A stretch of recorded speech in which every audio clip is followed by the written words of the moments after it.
Hi everyone, and welcome to this special episode of the Low Season Traveller Insider Guides. I'm your host, Jed Brown, founder of Low Season Traveller, and some of you may know that we work very closely with both the World Tourism Association for Culture and Heritage and also My Travel Research. As part of this relationship, we've been organising a series of tourism recovery webinars where we're speaking to global industry leaders from the tourism industry and seeking to learn how we can come out of this current situation with more resilience. Our fourth keynote of the series was with Carolyn Childs from My Travel Research, who is the world's leading expert in tourism marketing and research analysis. As with previous episodes in this special series, this is the Q&A session which followed the keynote. I hope you find this interesting, and we'll bring you the Q&A from every session as we move forward. Enjoy. Carolyn, thank you so much for that wonderful presentation. There was just a huge amount of information in there. It felt like it was an MBA, in marketing in an hour. Absolutely incredible, and thank you so much for that. We've actually had quite a lot of questions, but there's one that I'd just like to go to straight away, which is a question from Sean, which I thought was a really interesting one. And his question is this: companies that need to come out better off need to take the hard decisions. Many companies are laying off staff right now, but study also shows from your presentation that for the brands to come out better off, they need to increase their marketing spend. Carolyn, what is your perspective when a brand lays off staff and then spends more money on marketing? Does this impact the brand negatively in any way? Does it affect the goodwill factor? Yes, it does, and it's an enormously hard balancing act. And I never want to underestimate how hard some of the decisions are about doing this. So I think there's a couple of things. It's about communication.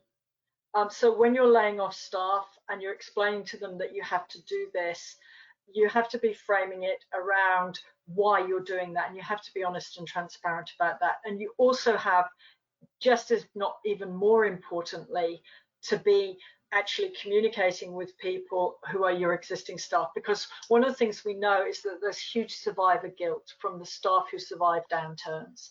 So you have to be explaining to them that this is about securing as many of those jobs as you can, and about why that is the reason you've had to spend your money that way right now.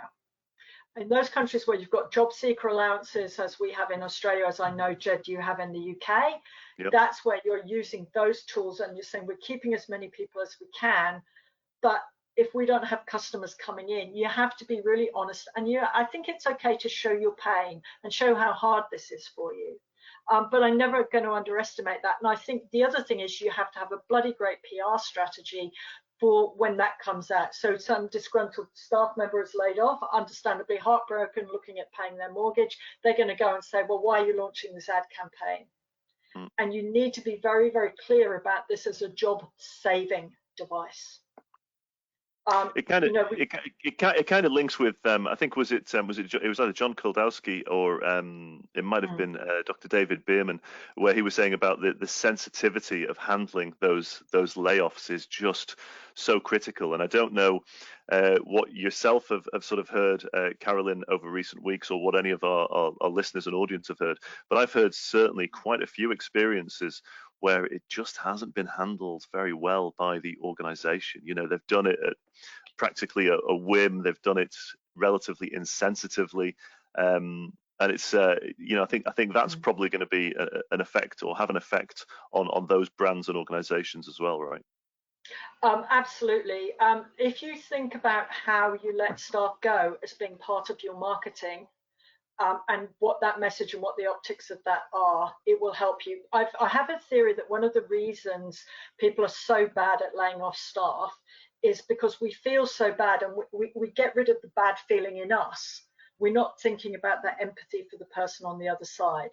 Well, we are, but we don't express it that way. And often this is also where that balance of what you can say legally versus what you can't say comes in. So this is where I think you really need to plan it well. And I would be honest and say we have another speaker coming up in the series from Tourism Talent, who is going to probably address this better than I could in terms of the how to do that.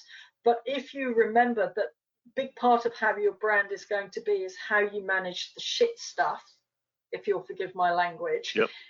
That's why managers get paid the big bucks. We don't get paid the big bucks for when times are good. We get paid it for when you have to look at someone in the face who you respect, who is a talented staff member, and let them go. Yeah. Great, very great, great question there, Sean. Thank you for that. Other questions that we've got coming in.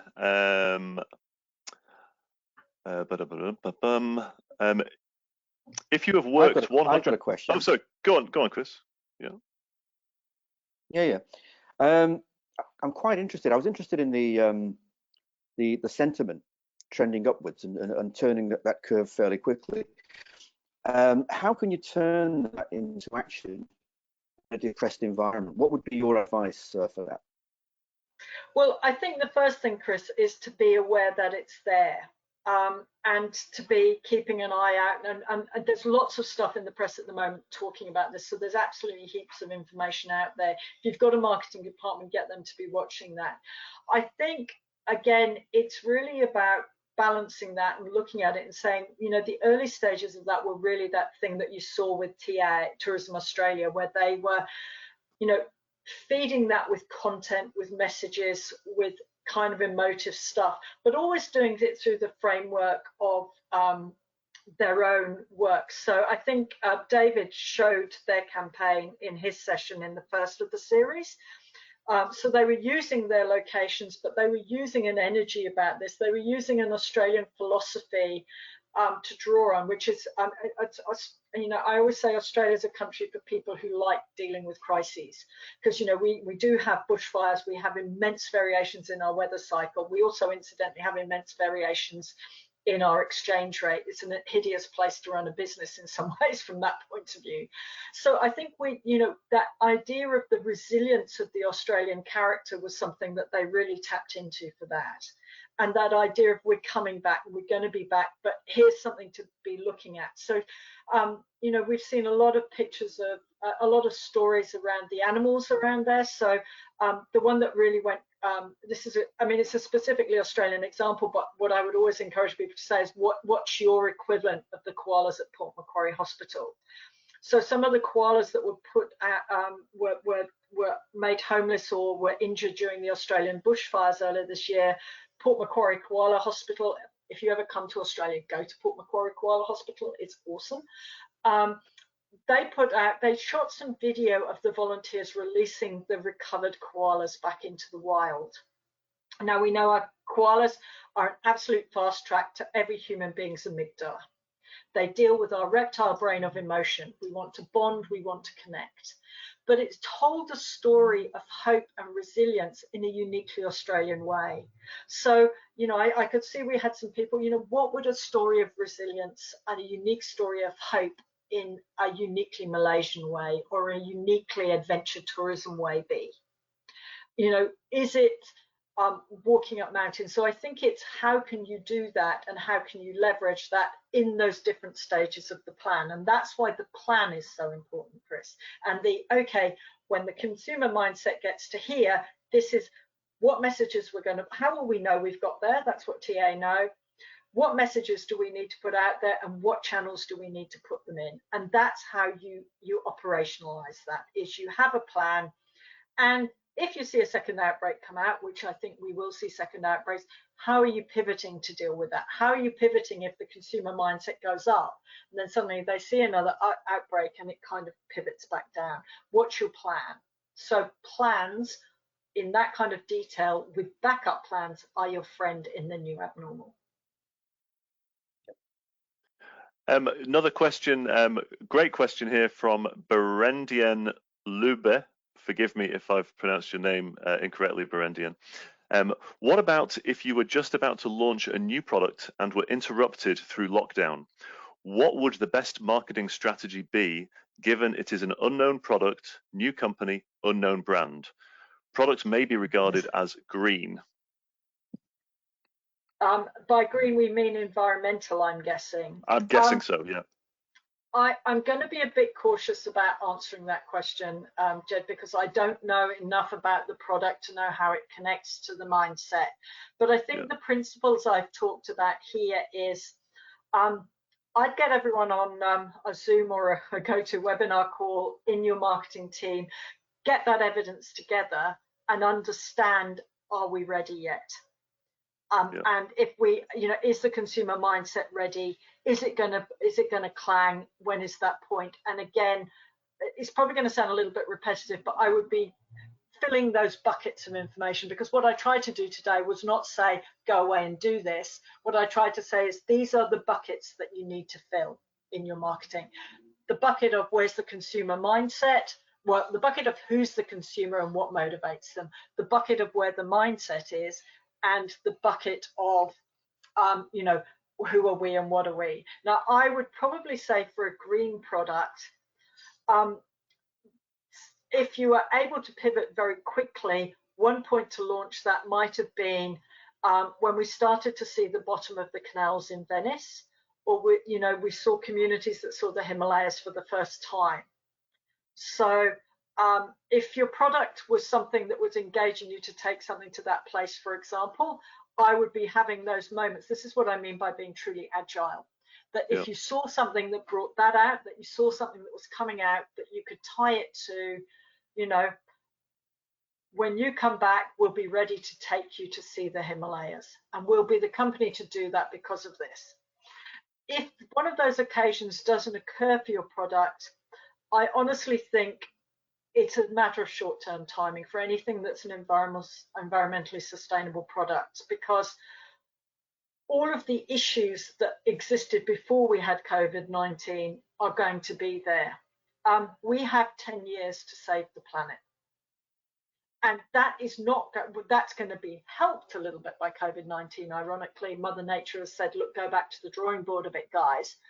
But that reality, that existential threat that is one of those ticking minutes on the doomsday clock is not there. So that moment when people are back out and starting to pivot to the next normal, to me, would be trying to find, if you haven't found that opportunistic tactical moment before that, that would be the moment to do it.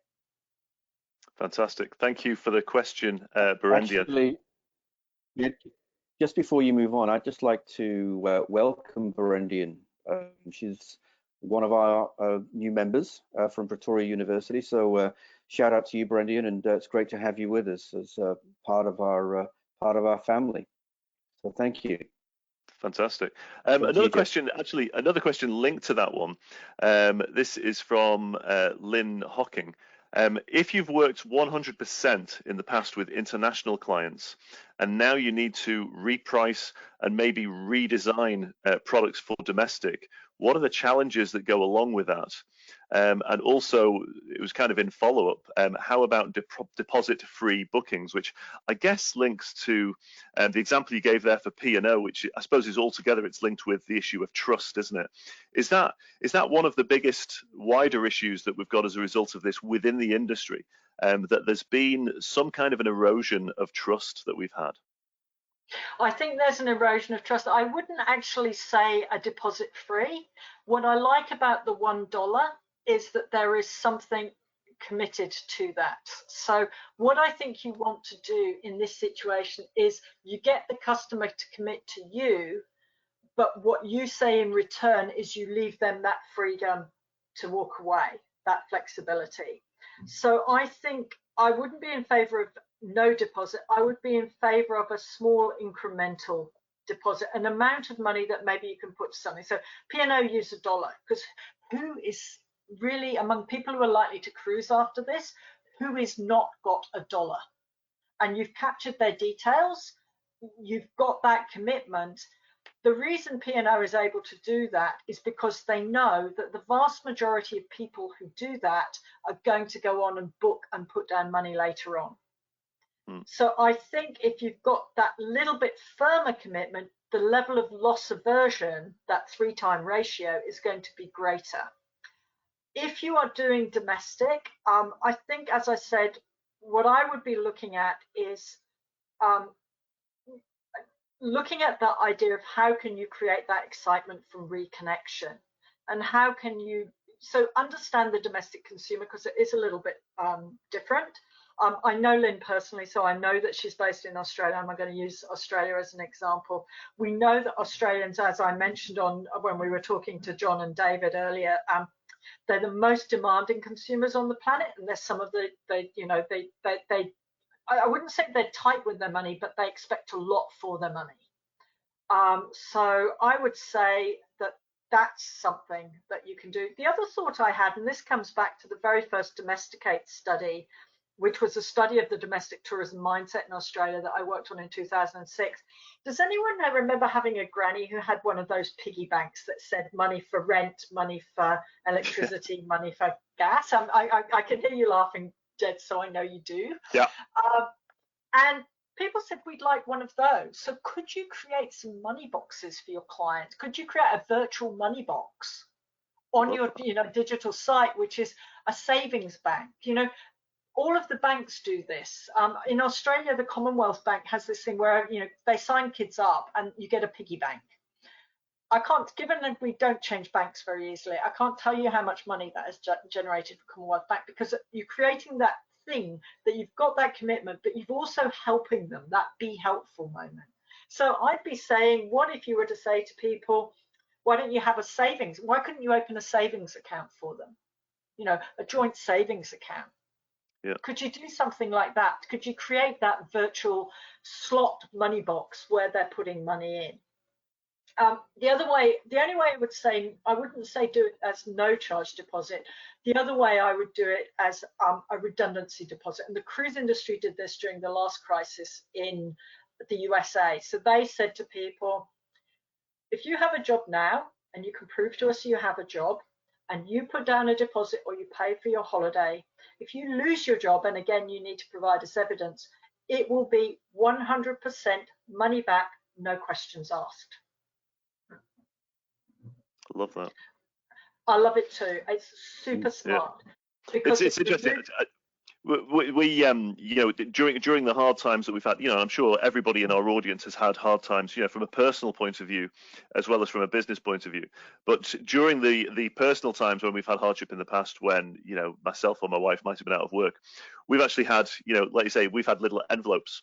And there's little envelopes where we actually fill the cash in. So we get the cash at the beginning of the month, and we used to put, this is the cash for the electricity bill, this is the food shopping, this is for petrol. And it just helps you to kind of understand a little bit more visually your budget. And I think something like that, to be able to do that for clients, like you say, to have a virtual piggy bank, I think that's just a wonderful idea. I could see that really taking off. That's focus groups for you. They still have a role, Jed. But as I say, I think it is that. But it's also, it does two things. One, it helps you do that budget, but two, it gives you hope. Because I bet you I know which of those envelopes you most enjoy putting money in. Oh yeah. And no, it's not a bad time. But my dream trip is still to go to Antarctica. And anyone who's looked at going to Antarctica knows this is it's a trip of a lifetime, and it's an investment of a lifetime. We actually have a savings account that it's called the Antarctica Fund. So I think that's where, what I really liked about the cruise example that I gave you is anyone who was questioning that was going to put it down. Now, in actual fact, 95% of the people who put down a deposit under that deal would not have lost their jobs. 5% might, and what we know informally, qualitatively, I've heard from some of the cruise companies is, 40% of those people actually spent some of their redundancy money taking the cruise anyway, because you needed a holiday if you just lost your job. But the point is, you had 95% of those bookings. If you hadn't taken those bookings, they would have sat there and gone into distressed inventory. It's a heck of a lot harder and a heck of a lot less profitable to shift distressed inventory. Often people talk a lot about I'm giving something away. You're not giving something away if the customer's not going to give you their money for it anyway. Yeah, that's a good point. That's right. I want to get through. We've got loads of questions, so I've got to crack on, Carolyn. Good question here from Tony Hallwood. Good morning to you, Tony. Carolyn, do you believe that the ineffective manner in which the British government has dealt with the COVID-19 impact has tarnished the image and reputation on the UK travel industry? I see the Sydney Daily Herald today is highlighting the way in which the UK responded to the virus. Has this delivered long-term damage to the UK inbound tourism market? Okay, as an England cricket supporter who lives in Australia, Tony, the first thing I'd have to say is that you have to realise that a certain amount of that news is going to happen. This is an important question. This is probably going to show my biases here, and apologise to any passionate Brexiteers. The UK has already done quite a lot of damage over the last few years to its brand on those things. And I do have a shout out for the guys at places like Visit Britain who have really done a great job at trying to minimise that and really to keep the focus on the things that people love about Britain and why. And I think they've managed to manage some of that, because again, I think it's worth remembering I am a news junkie, so I look at those things. The majority of people, it kind of may have chipped away at it, but I don't think it's going to change it compared to the compelling content. I think there will be some short-term damage, but it's going to depend on what happens next. And that's where I think it will change. At the moment, people might be thinking, well, am I going to be coming because there's a safety concern about whether the UK government has prepared for that. But if the UK government handles the next stage well, then I think they will be forgotten, because one of the things is now, without getting into whether people are right or wrong, it's much easier. Hindsight tends to confer 100% vision on what we should have done. Some of those decisions, I mean, I'll be honest and come out and say I completely called it wrong. I was very critical of the Australian government when they closed the border with China. I thought that was very damaging. I was totally wrong. But they had to take a decision, and they took it. I mean, maybe the UK didn't take decisions that they should have done, but I think you have to offset that against the clap for the NHS, which is an awesome piece of global branding, which originated, I think, in the UK. I think Italy and Spain and some of those guys have taken it on as well. But you stand out and see that, and it's on the news every week. And it speaks to things about Britain that are probably more important than the government, which is that the people are important on any destination. And it speaks to a sense of British resilience that I think is quite powerful. It also, for all the criticism of things, when you look at that, having those hero healthcare workers in the NHS, when people in the US are looking at, it's going to cost them $5,000 to get tested, that's a big inbound market. I think. So short answer, Tony, I'm aware I'm rambling a bit because I'm really thinking this through. I think there's a risk of short-term damage. It's going to depend on what happens next, but I think there are counter messages and messages that are more connected with what we're doing that should stand up against that in the longer run. Right. Chris, any questions from your side? I've got a good question. Yeah. Got a question from Stu here, which I think is interesting. Do you think the underlying motivations for travel will change as a result of COVID-19? Yes and no. As I said, there's theories about the idea that we're always in different motivational states, but I always think I have a home state. And I'm going to go back to that cruise with my mum. I loved every single moment of the moment I spent with my mum and my sister, but I kind of felt like there was nothing left for me in that holiday. And I actually had to say to them, look, can we just do this one thing that's my thing? Just so that I feel like, it is my holiday too. I know it's got to be mum's holiday number one. I think our motivations to travel, I think connection will redial up, which is also good because domestic is where we're going to go first and reconnection sits to that. So I think that will dial up. I think safety will affect more people as a part of how they choose their destinations and their experiences. Feeling safe will be more important rather than just to that very cautious group. I think some of those cautiously extravagant group will look at safety, and as we saw, they're going to change the way they travel. Because they've thought this through. So I think those reassurance measures down at the bottom of Maslow's hierarchy of needs around the physiological needs and the safety and security are going to need to be a bigger part of what we do. But I think that there's still going to be permission unless you're a totally cautious traveller. I've looked at all of these things where we've seen people kind of on plexiglass on beaches and stuff like that. And I'm kind of like, well, that's not going to, I'm not so keen on safety that I'm going to lie on a beach with plexiglass around me. I'd rather go out for a walk at home. So I think we need to be making sure that we tick enough of those boxes. I'd say that's almost in a kind of reassurance piece alongside, but I would get people excited first, then have that helpful piece to say, here's how we're looking after your health. Have it fairly early in the process, but at the end of the day, I'm not looking at that from a point of view of I'm not going somewhere that has, I'm looking at the Adelaide Hills because I was looking at the Adelaide Hills before COVID-19 hit. And I know that my dollars are going to do good there. In my case, because I sit more on that kind of right side of the map, I'm thinking about more of my bucket list things coming through. So I don't think we can only assume it's about safety and security. Maybe we felt life's a little bit more tenuous and precious, so maybe we'll see more people taking those dream trips. My backing, if I use Zoom, is Mungo National Park, and Jed and Chris and I have talked about this, which is somewhere I've been talking about going to Mungo for 10 years. I'm already waiting to try and see when I can go. Because it's somewhere I've dreamed about going for a long time. It's safe because it's in the the Australian bubble, and it's fairly remote. I'll have to make sure I look after myself because it's a big Indigenous community and Indigenous communities are vulnerable. So I'm probably thinking more about those things, but it's dialed that up for me. So I don't think we can assume it's going to be all about safety and security. Really, none of us know. And, it's a terrible tendency to fall into the guru trap here and try and say we know the answer to that. I think it will change it, but I don't think we can entirely predict all the ways that it will change. We just need to keep listening and paying attention. The real gurus here are the customers.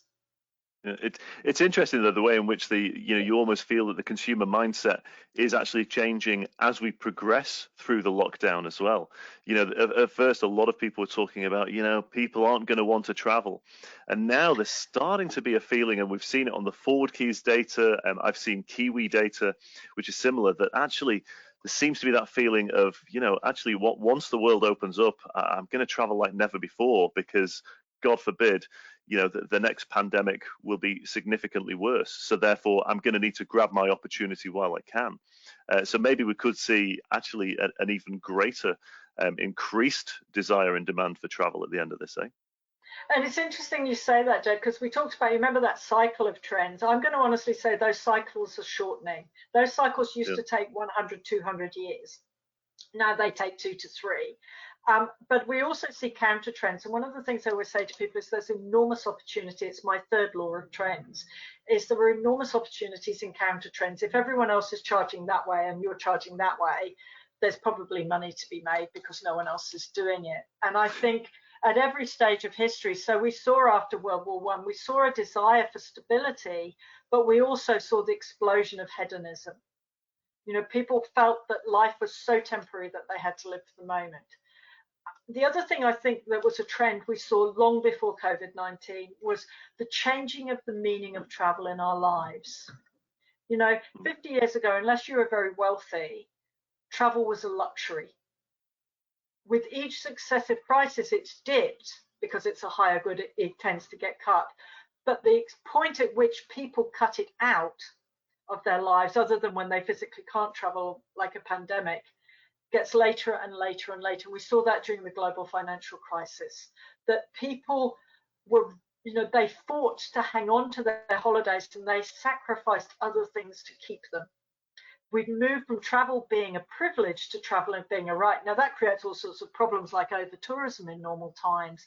But I think we need to be aware that the meaning of travel is going to change, and that's why we see that bounce back come back, like as you say in the Forward Keys data and the TravelSat data and the Kiwi data, is because we haven't lost our love for travel. It hasn't, the meaning it has in our life, the extent to which we draw who we are from the travel we take, I think is particularly the more experiential end of travel. I think all of those things have meant that if we take away travel, we're taking away part of who we are. I mean, certainly for me, my travel is a big part of who I am. And if you take that from me, that there was actually a stage of almost bereavement. So you think of that classic cycle. We've moved through that. So I think we have to be aware of that changed meaning of travel and what we think about. Maybe the 2020s are almost going to be like the new 60s. You know, Yes. when we sort of came out of the war and everything was all about, you know, love and make the most of everything. And, you know, maybe that will be the 2020s. Maybe that's how we'll come out of this. Chris, any more questions from your side? No, I'm just about done, to be honest with you, Jed. Have you got any? Yeah, I've got a couple more, but I am very conscious of time as well. There's one from Mark Charette. Very good afternoon, evening to you, Mark. Hello, Mark. What are you finding is the biggest barrier to motivation for marketers inside businesses from changing and updating their strategy? Is it just old habits die hard, or is there something else we can tap into? I think old habits die hard. And particularly at periods of stress, we do want to revert into new things, Mark, it's a great question, thank you. Which is why I've been fighting against that new normal, because that new normal, by definition, I think new normal is secretly hoping that we'll be able to bring some of the old normal with us. As I say, while we can't throw everything out and say nothing that we learnt in the past, I think we do need to be promoting that. You know, human beings don't really like change. We like habit, we like normality. So I think we are fighting, and again, that varies for different people. Some people love change, some people thrive on it, but on balance, on average, I think that the reason that marketers are like that is because marketers are like everyone else, and it's scary because the things that we used to know would work now no longer work. But what I'd actually say is, in some ways, this is the best of times to be trying that crazy stuff, because who's going to know if it went wrong? If it went wrong, who's going to know if it went wrong because it was a stupid idea, or if it went wrong just because the circumstances were wrong? Yeah.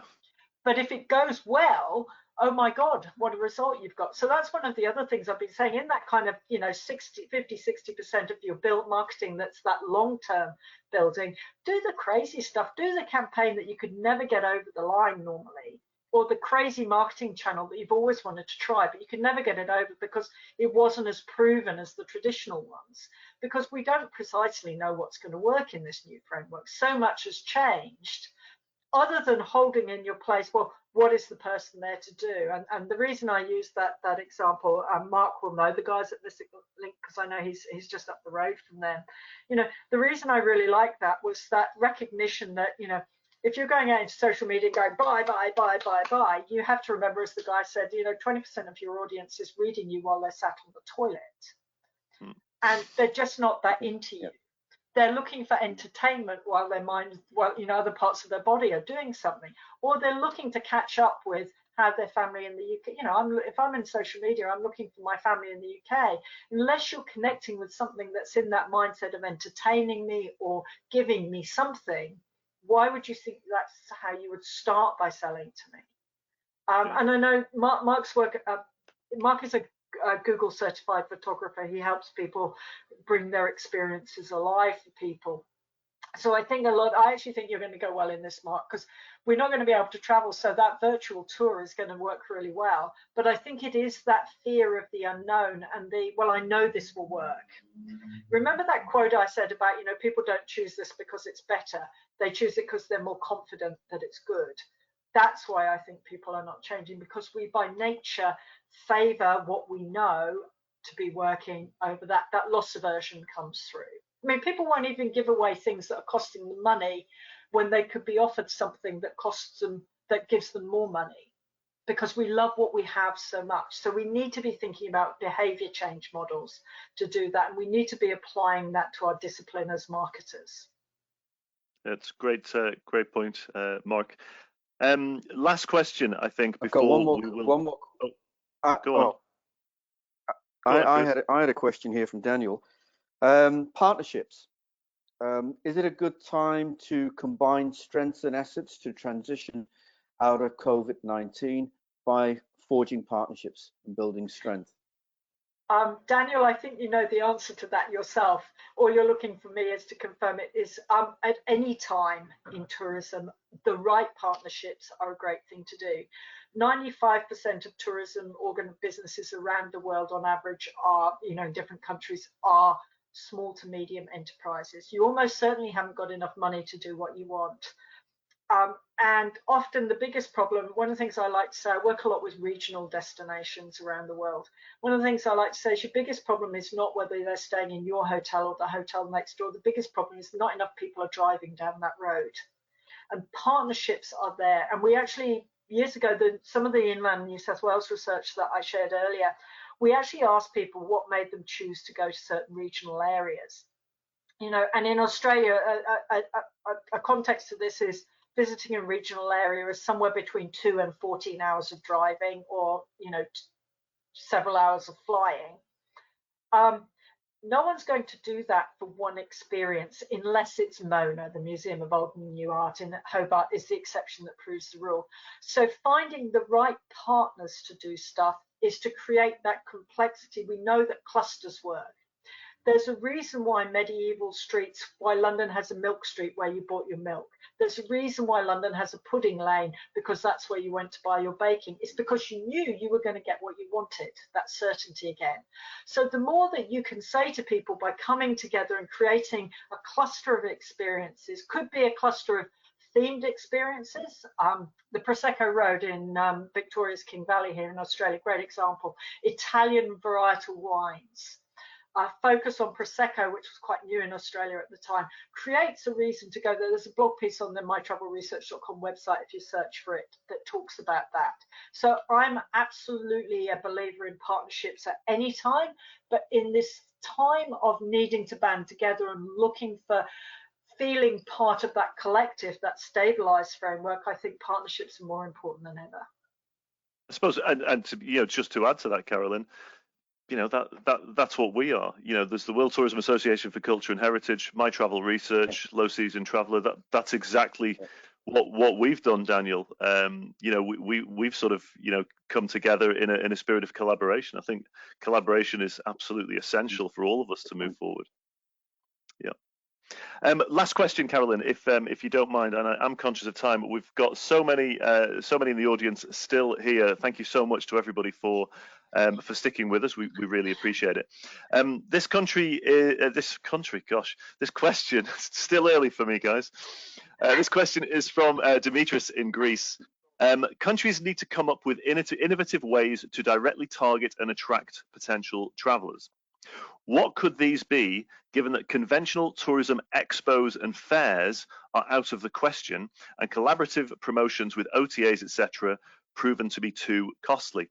And the reason I wanted to ask that question last is there's a little bit of a hint of a link to our next speaker on Tuesday, of course, Stu Spears, who's going to be talking more about events and expos.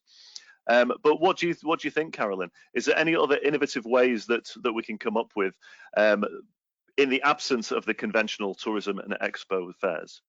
Well, the first thing I would say is if you found partnerships with OTAs were effective but too expensive for the ROI, I'd go back and negotiate right now, because I think that will be something that would be different. But definitely, and again, maybe I think maybe I need to, Stu, can I unmute you so you can join this discussion? I know you're self-muted, so if you wanted to unmute and join the discussion, Stu, last thing I'm happy to stand on the shoulders of Stu as a particular giant, but I'm very aware that he has more expertise. Look, right now we're seeing people are getting used to the idea of virtual events. We're seeing our social space, so I think that would be one way. And I think the other thing is, tools like virtual reality and augmented reality, I think, are great ways to be getting that out there. I don't know how many people follow David Matten of Trend Watching with his New World Same Humans, which I love as a name for a kind of narrative around this topic, because, like I said, 50,000 years of the same frameworks, that way we make decisions. But he was talking about this. I mean, 10 years ago when Second Life came out, I thought this is how all tourist boards are going to promote in the future. But there's a new game called New Horizons, virtual reality game that you can play online, and apparently people are visiting tourism destinations in there.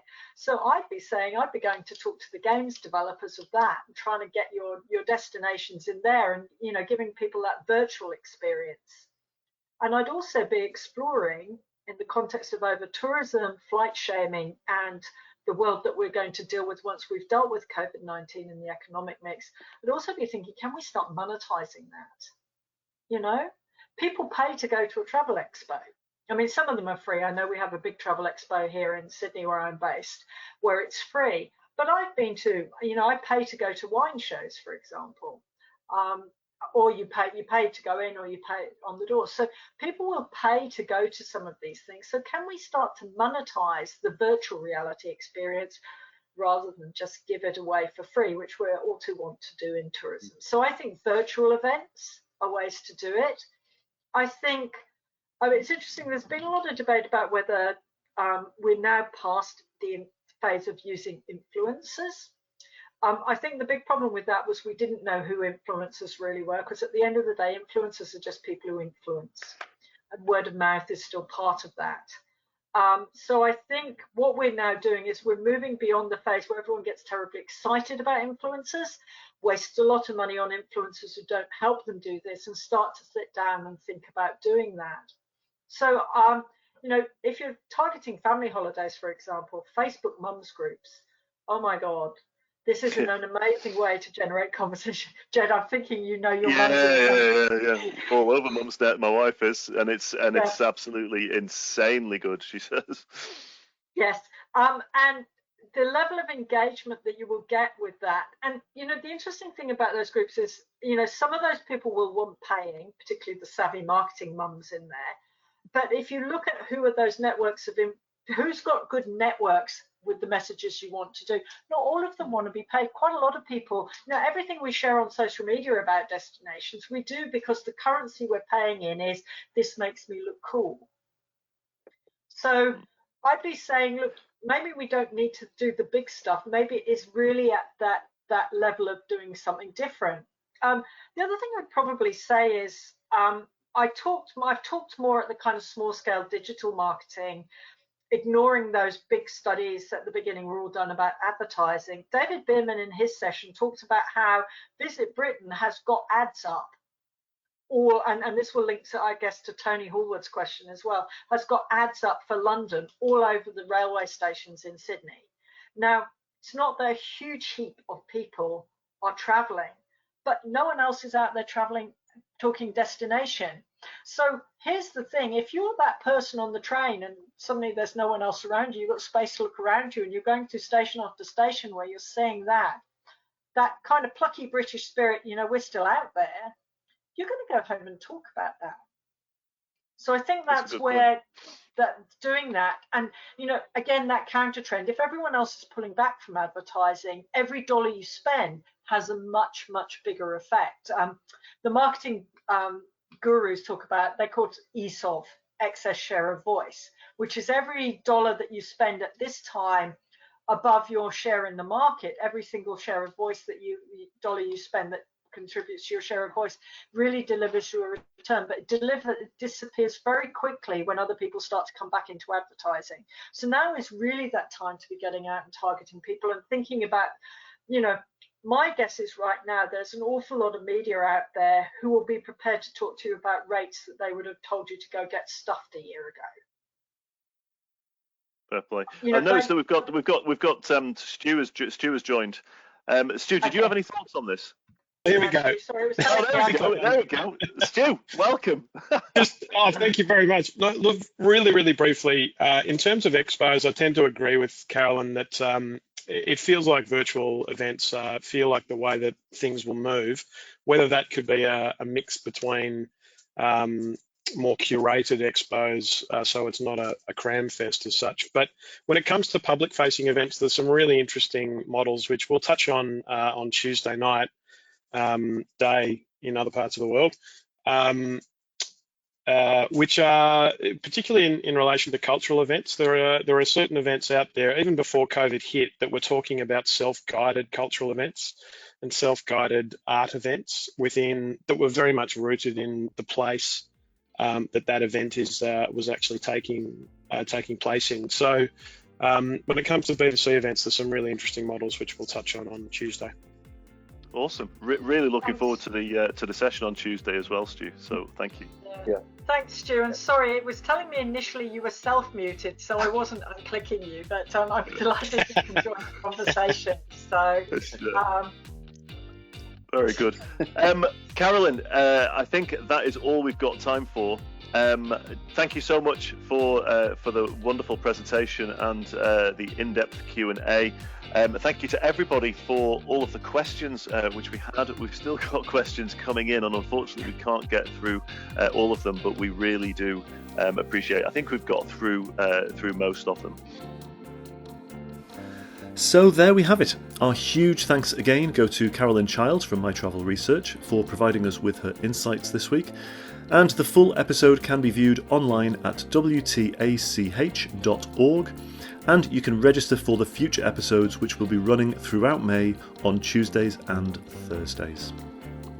The fifth special episode in this series is with Stu Spears, who is one of the tourism industry's leading experts in the field of sustainable events, and he'll be taking us through the 6 fundamentals for sustainable events. Until then, have a great week, stay healthy, stay safe, stay home, and don't forget to share this podcast with your friends, family, and social networks. Our content will always be free for everyone, as we believe that travel is better without the crowds.